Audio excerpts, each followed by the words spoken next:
What is the difference between ego and love is knowing when you're in a place of judgment. The place that puts you above or below someone else. And we tend to think of ego as only pride, as only someone who's puffed up and puts other people down. But it's actually when you're out of alignment with the truth, which is also putting yourself below people, which is fascinating because most people don't see the ego that way. And so I wanted to point that part out because it's important to understand that we all have many facets of ourselves. And today we're going to find out all the different faces and labels that we've put on ourselves that are hurting us, that block us actually from being in alignment to that source, to that love. So if we look at who we are, and we look at what I mentioned, each of us who have had children, that DNA gets passed down to children. Well, if we are extensions from Source or children of God, then we also have that DNA code written in us. And I've studied this subject for my whole life because I've been so fascinated. So many people have put many labels on it. And one gal called it adamantine particles that is within us, and those are love particles. And science is actually just beginning to be able to see those particles within people. We can't really explain them because they're a substance that is so bright and infinite in its possibilities and what it creates. And it's very subjective to an intention. It's very subjective. When a person has a thought about something, the particle responds. And those are the cells in our body. They respond by how we think and how we feel. And understanding that everything in our body is always responding, whether we're in alignment to that love or in ego.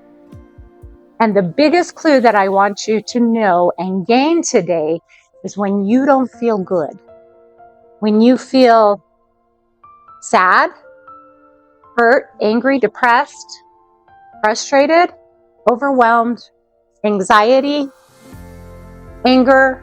When you feel any of those emotions, and I have the map of consciousness here, we can look at them. When you feel any of the lower emotions, you're in ego. That's a way to keep it really simple. When you don't feel well, you're in ego. You're making judgments about your thoughts, and your thoughts are dictating the show. Your thoughts are creating the feelings, which create beliefs. And to put it simply, when you don't feel good, it's a matter of learning how to realign yourself and come back up into willingness to look at it and moving up to acceptance. And then don't try to move from feeling fearful to being joyful. It won't work. And you're going to really judge yourself harshly for that. But as you practice going back into self-love by going to a hopeful thought or going to a thought that feels better, what if you could go to a relief thought? Anybody have any idea what a relief thought would look like? I'm doing the best I can. Thank you, Karen. Yeah. One that I've used is, I've been in a space like this before and I know how to get out. It eventually I'll get out of it. Or I know for me, I've created cope-ahead skills, and I want to encourage everyone today to create your own list of cope-ahead skills. Go for a run. Dunk your head in ice water. That's a good one, by the way. When your SUDs are really high, your subjective unit of distress is high, and you're down in these lower numbers, jump in the cold shower. You got to shock yourself. And what happens is in the brain, when you have to dunk your head under cold ice water, your brain says, "Freeze! Hold it there as long as you can." So your body really thinks it's dying. Your brain will stop ruminating. It's kind of like fight or flight, right? Like, oh, it's really a bad day. It's cold out here. I'm freezing, I gotta get warm, and I shouldn't have come on this trip, and a bear shows up. What are you gonna be concerned about, being cold or the bear? Your head in ice water so that you can interrupt those ruminating thoughts and say, wait a minute, I'm not the thought.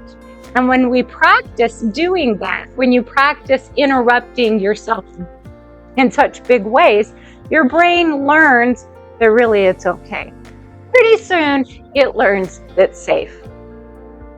So coming back to self-love is a matter of being aware you're in the lower numbers and then choosing a better thinking thought to pull you out that says, I'm doing the best I can.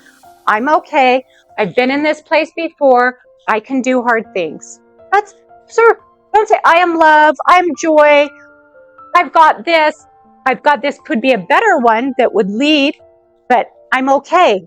Then I've got this. Does that make sense? It's a little and work your way up.